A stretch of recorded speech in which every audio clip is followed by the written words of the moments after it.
Senhor, vamos orar. Pai, nós queremos declarar, Senhor, a nossa alegria em Ti. Nós queremos declarar que nós estamos aqui cansados, Pai, mas nós nos fortalecemos em Ti, Deus, em nome de Jesus.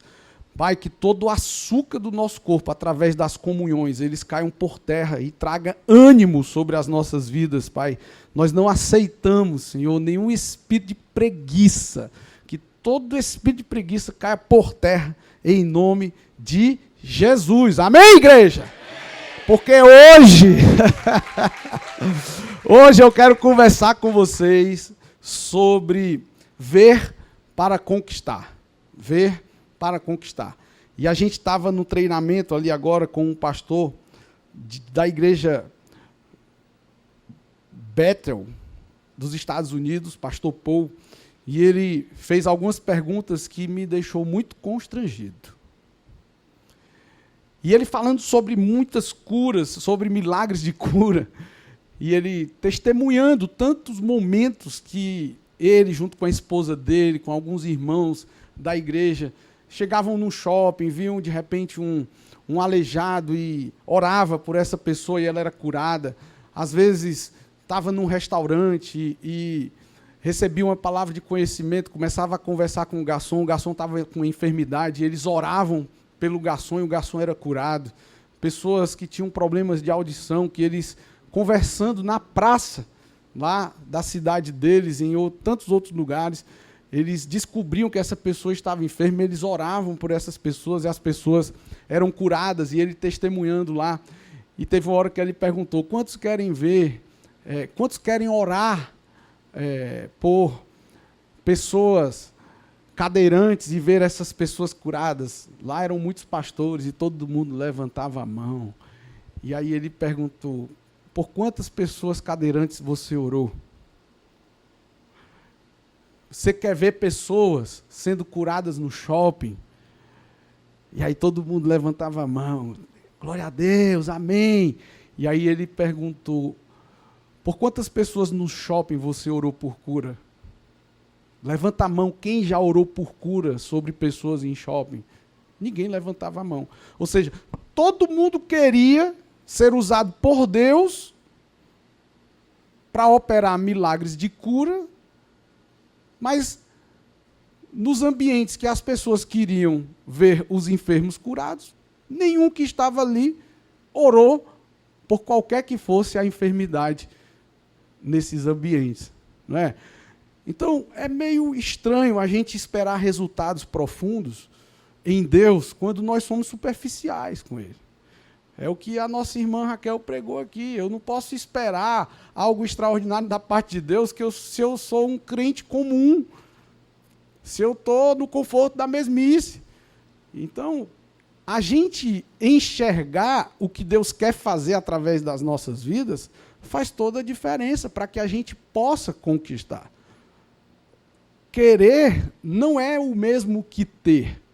Então, hoje a gente vive um tempo de muitas células grandes. Isso é maravilhoso, glória a Deus por isso. A gente transicionou de um tempo que as células eram estimuladas a ser pequenas para garantir um pastoreio eficaz. E de um tempo para cá nós temos percebido que a célula, quando ela é pequena demais, às vezes ela não é tão atraente, digamos assim. E a gente tem estimulado células grandes, inclusive teve um momento que o Fanuel Palácio veio aqui em um dos TADEs da gente, e ele pregou sobre a equipe de liderança de uma célula. Uma célula grande não quer dizer que você não vai cuidar bem das pessoas, desde que você tenha uma equipe de liderança. E essa equipe de liderança esteja junto com você para que possa se garantir esse cuidado, esse pastoreio. Hoje, um irmão me procurou para falar sobre uma família que está querendo congregar conosco, e ele perguntando como é que procedia. Como que a gente procede, pastor, numa situação dessa? Não, querido, o caminho é o seguinte, é muito importante que a gente possa conversar com essa pessoa, Porque o que nós acreditamos é que a pessoa ela precisa florescer onde ela está plantada. Se a pessoa ela sai de uma igreja para ir para outra igreja, não é que isso seja um problema. Mas a gente precisa fazer as coisas direito. Então, nessa conversa, eu quero entender o que motiva a pessoa a sair de uma igreja e ir para outra. Por que ela não floresce onde ela está plantada? Eu entendo que existem ciclos na vida da gente. Não necessariamente você muda de um lugar porque é ruim. Não. Mas você pode mudar de um lugar bom para um lugar que você entende ser melhor. Amém? Então, eu conversando com esse irmão, eu disse, meu querido, a gente tem que conversar para a gente poder compreender os porquês.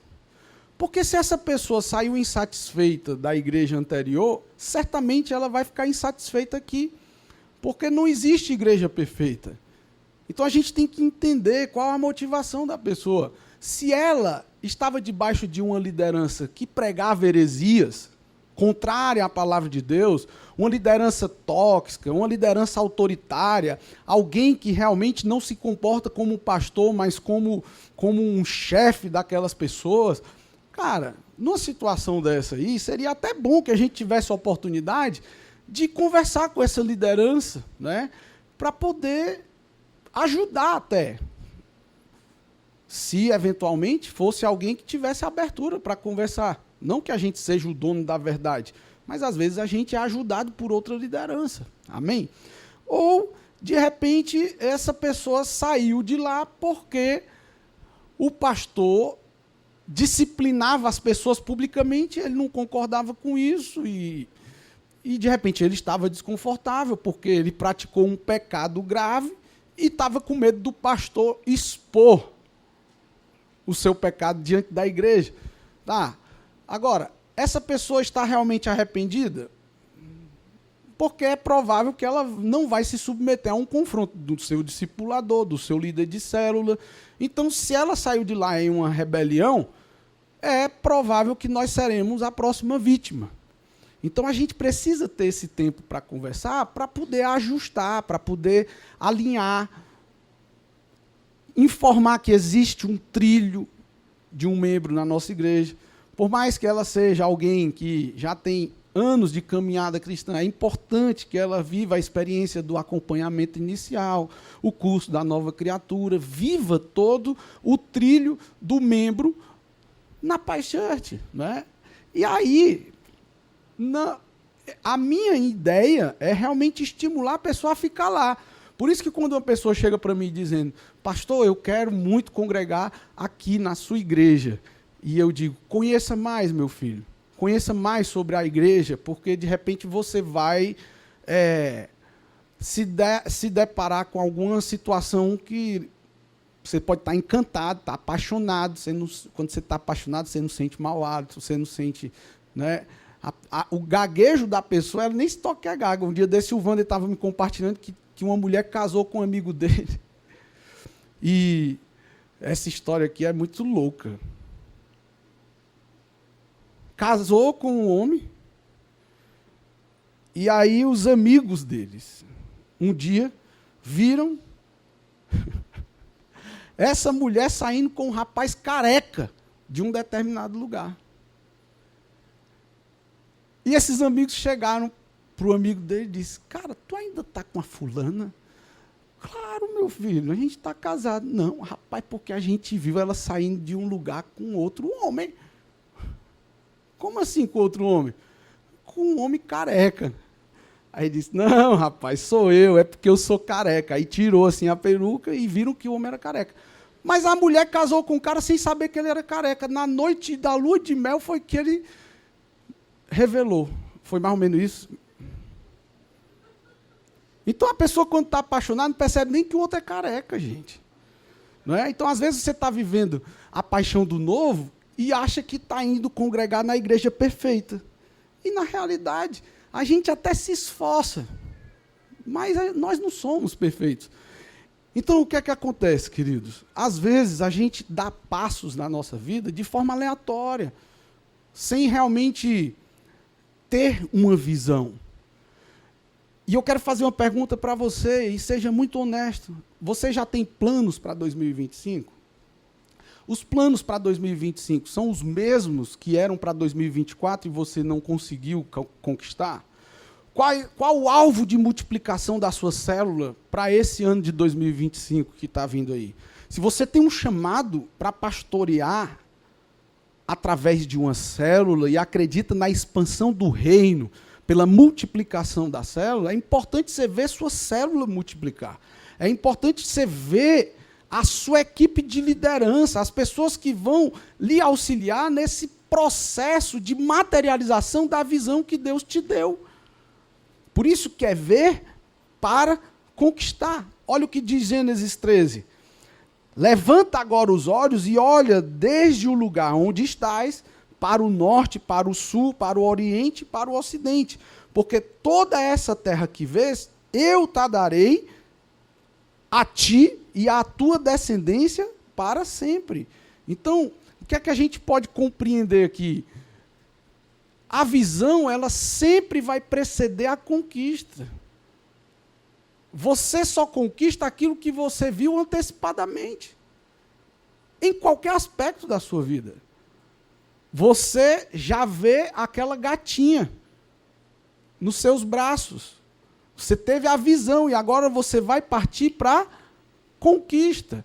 Você já vê esse empreendimento acontecendo. Você tem a visão e parte para a conquista. Você já vê o seu diploma de médico, de advogado, de engenheiro, de nutricionista. Você tem a visão e você faz o quê?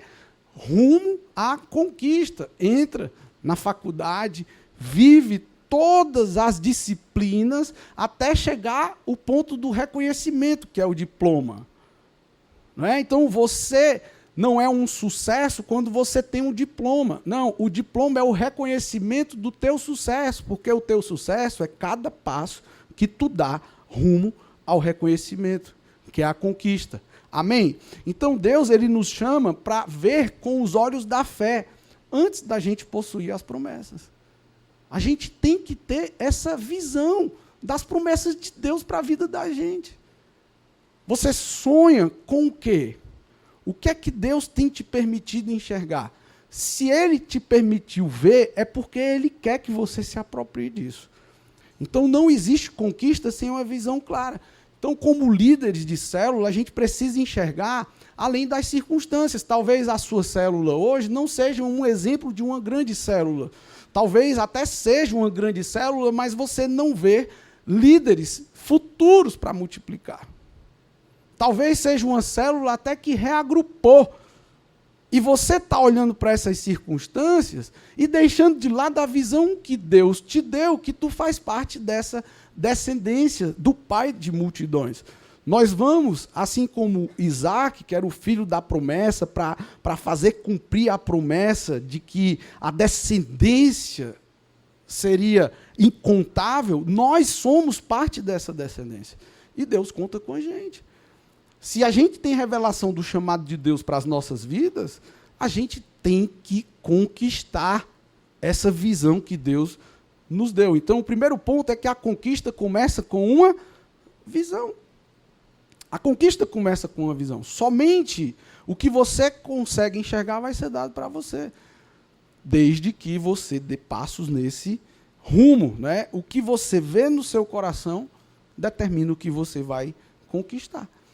E a pergunta é essa, para 2025, o que é que você está vendo na sua célula? Você está vendo uma estagnação? Ou você está vendo algo grandioso da parte de Deus? Ou você vê um portal de aceleração de crescimento da sua célula?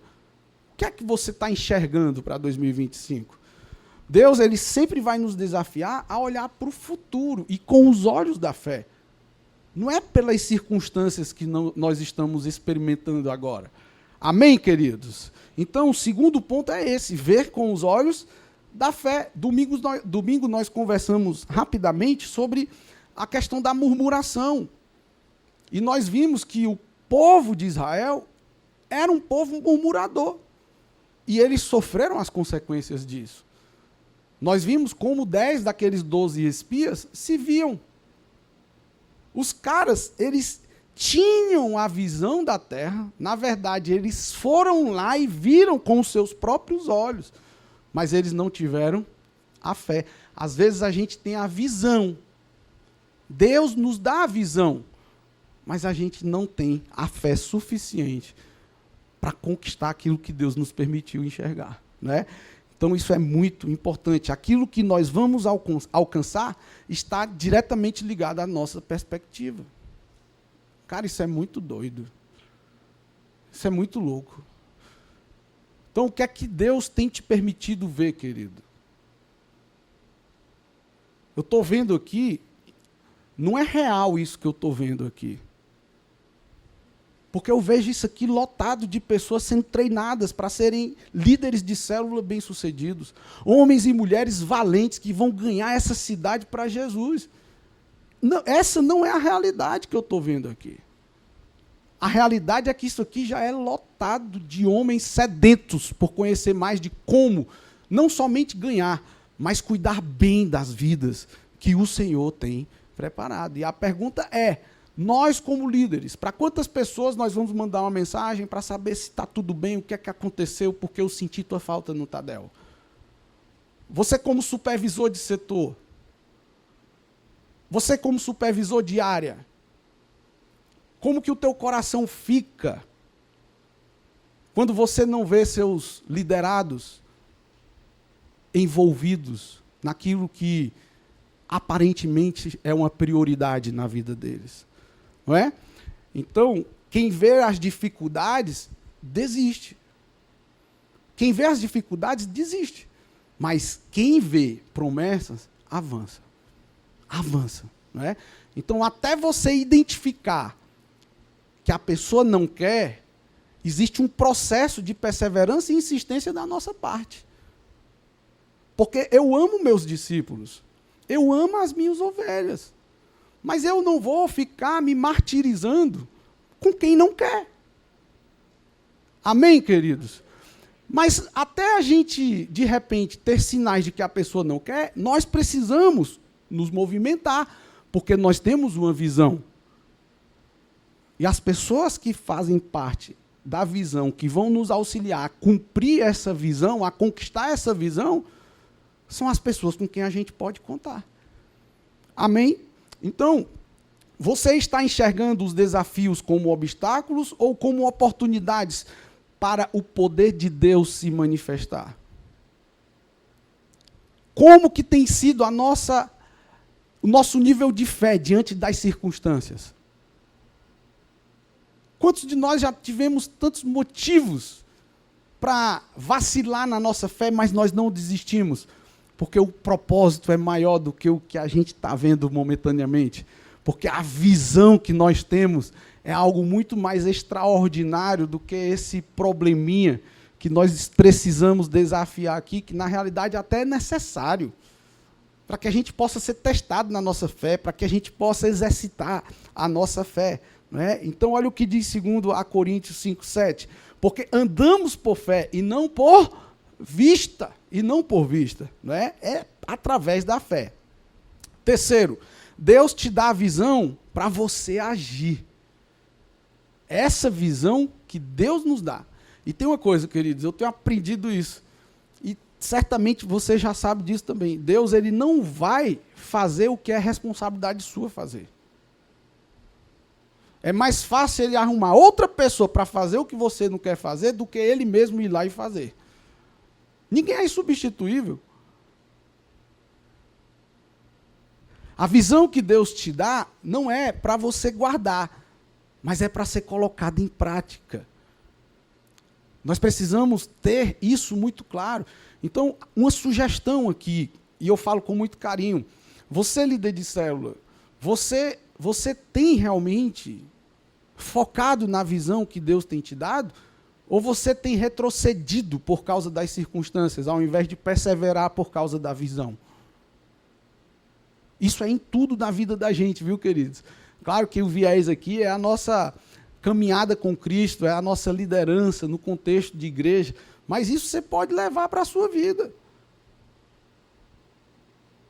Você vai enfrentar desafios em tudo que você fizer. Uma colega advogada minha, ela desistiu da profissão, porque ela teve um arranhão com o juiz numa audiência. Eu, querido, onde você for trabalhar, você vai ter pessoas que você vai ter dificuldades. Você vai ser psicólogo, você vai ter paciente que vai te dar trabalho, irmão. Se não for o paciente, é o pai dele, é a mãe dele. É professor, você vai ter aluno de todo tipo lá para te tirar do prumo, né? Você vai ser chefe de uma equipe numa distribuidora? Ah, meu irmão, é bucho sobre bucho. Aí você vai ser advogado, vai ser pastor. Você sabe qual é a dieta de pastor? É pepino e abacaxi. A gente resolve problema que a gente não causou, você já percebeu isso? É muito amor de Deus na vida da gente para isso. O problema que tem nada a ver comigo e a gente tem compaixão e vai lá e ajuda a resolver o problema dos outros, né? Então, como líder, nós precisamos aplicar fé nas pessoas, nós precisamos crer que Deus...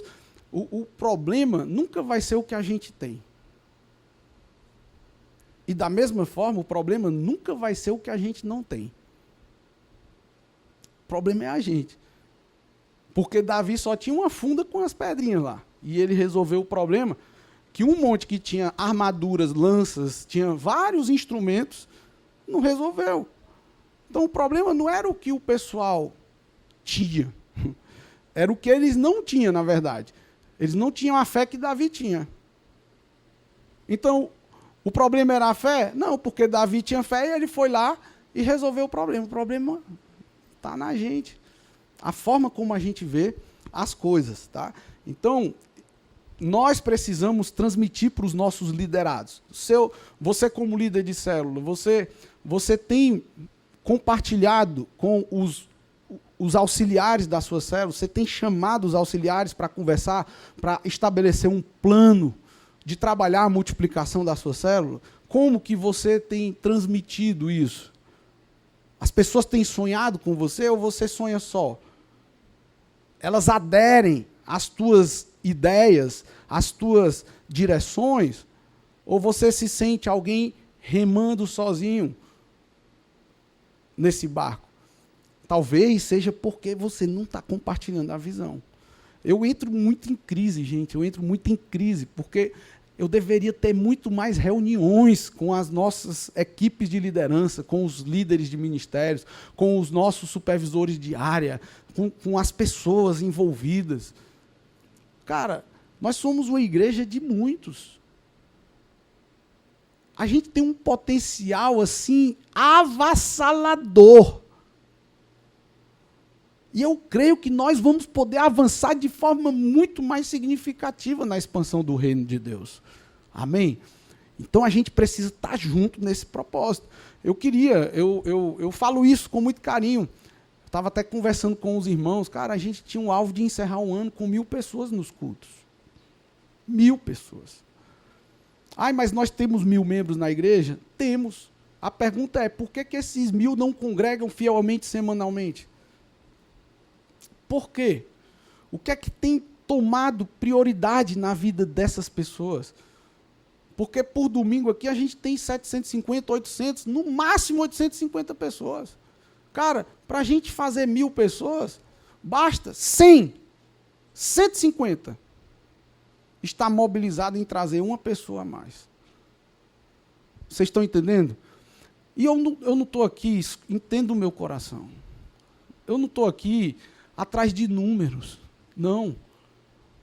O nosso propósito aqui é por que mais pessoas não têm sido atraídas e estimuladas a uma vida de perseverança no reino. Toda semana pessoas aceitam Jesus aqui no nosso meio. Toda semana pessoas vêm visitar a nossa igreja. Eu sei que tem pessoas de outras igrejas. Um dia desse tinha 7 mormons aqui dentro. E glória a Deus pela vida deles. Mas sabendo um pouquinho deles, que eles não são bobos, certamente eles vieram entender o que é que acontece aqui dentro. Por que é que a galera é tão apaixonada por isso aqui? Por que que esse movimento é realmente um movimento tão influente, digamos assim? Eles não são bobos. O que é que dá para a gente agregar lá na nossa? Isso é uma suposição minha. Porque a gente faz isso. Sabe quando você está comendo um peixe? Ontem eu fui comer um peixe na beira do açude, curimatã. Quem conhece curimatã sabe que a bicha tem muita espinha, não tem? Mas você vai deixar de desfrutar de uma curimatã porque ela tem muita espinha? Não, cara. Você pega o que interessa e o que não interessa você descarta, sim ou não? A gente tem o que aprender com todo mundo. Até quando eu estou falando aqui, talvez tem coisas que não faz sentido para a sua vida. É a espinha da curimatã. Tu pega essa espinha e dispensa. E fica com o que te interessa. O que convém para você. Não é? Então, esses caras, eles vieram aqui com certeza para querer aprender. Então, nós temos um potencial, gente, muito, muito, muito tremendo. Agora, será que a gente realmente está compartilhando a nossa visão com aquelas pessoas que estão próximas da gente? Será que, de repente, a gente não está focando muito nos problemas, nas dificuldades, nas circunstâncias? Veja além das circunstâncias. Eu queria te encorajar a meditar sobre a vida de Gideão. Ele pediu algumas confirmações de Deus. Eu achei até muita ousadia da parte dele. Mas às vezes é necessário, só que ele foi obediente. Deus foi dando direcionamentos. Ó, você vai fazer assim. Você vai só com outro servo seu lá para ouvir o que é que eles vão compartilhar lá. E ele obedece. Vai à noite, em tempo de ser flagrado pelo exército inimigo. Já pensou só eles dois sendo flagrados pelo exército inimigo? O problema que ele ia ter, mas ele obedeceu a Deus, ele foi lá. Deus tinha dado um direcionamento, Deus tinha dado uma visão para ele, e ele partiu para cima, e ele foi obediente. Quantos exemplos nós temos aqui de pessoas que foram além das circunstâncias? As circunstâncias não paralisaram. O Coliseu não impediu o avanço da igreja do Senhor, amém? Então não veja a sua célula como ela está, veja a sua célula como ela será. Amém? Se você sabe que a sua célula vai crescer, vai romper, porque através da sua vida e dos membros da sua célula, o Espírito de Deus, ele vai atrair pessoas para essa mesma atmosfera, meu irmão, haja para conquistar isso. Não desanime, não desanime. Enxergue o que Deus está fazendo, mesmo quando ainda não é visível. A nossa igreja aqui, cara, é um exemplo disso. É um exemplo. Quantos de nós aqui participamos de momentos disruptivos da nossa igreja, porque nós acreditamos na visão que Deus tem nos dado? E eu sei porque eu sei. Escute bem, 2025 vai ser o ano do avançar exponencial em nome de Jesus, amém? E eu quero preparar você para que você possa ver essa conquista. Diga, eu já vejo para conquistar. Então a conquista começa quando você aceita o desafio, e eu vim aqui para te desafiar. Você já faz muito para Deus? Glória a Deus por isso, mas seja honesto, o que você tem feito é suficiente para a visão que Deus tem te dado? Não é? Então isso traz uma reflexão muito importante. Deus, ele já preparou grandes coisas. Olha só, a visão é a semente da conquista. Enxergue com fé, plante com coragem e colha com perseverança. Colha com perseverança. E eu quero encerrar deixando aqui um desafio. Para que a gente possa estar orando, pedindo a Deus para renovar essa visão como líder. Se você está aqui, é porque você é um líder. Por mais que seja um líder em treinamento, um líder em uma incubadora, mas se você está aqui, é porque de alguma forma você lidera. Amém? Então ore e peça a Deus para que Deus possa renovar a visão que Ele tem te dado como líder. Segundo, Compartilhe com a sua célula a visão de crescimento, a visão de multiplicação que Deus tem colocado no teu coração. Eu sei que existem momentos desafiadores, mas vamos perseverar, não vamos desistir. Terceiro, identifique pessoas específicas na sua célula que vão te ajudar a enxergar esse potencial que Deus já colocou. Evite os murmuradores. Evite os murmuradores. Tenha cuidado com isso. E para finalizar, eu quero que você se lembre. Deus, ele já preparou as conquistas, mas ele te chama para que você veja antes de você possuir. Amém? Vocês já veem as células de vocês rompendo, crescendo, multiplicando, explodindo em muitos GEs. Vocês sabem que já é uma realidade. Cada quarteirão da nossa cidade com pelo menos uma célula poderosa em nome de Jesus. Amém? Não vai ser em 2025, talvez, mas nós vamos dar um grande avanço nesse ano de 2025. Amém? Então vamos ficar de pé em nome de Jesus. Aleluia.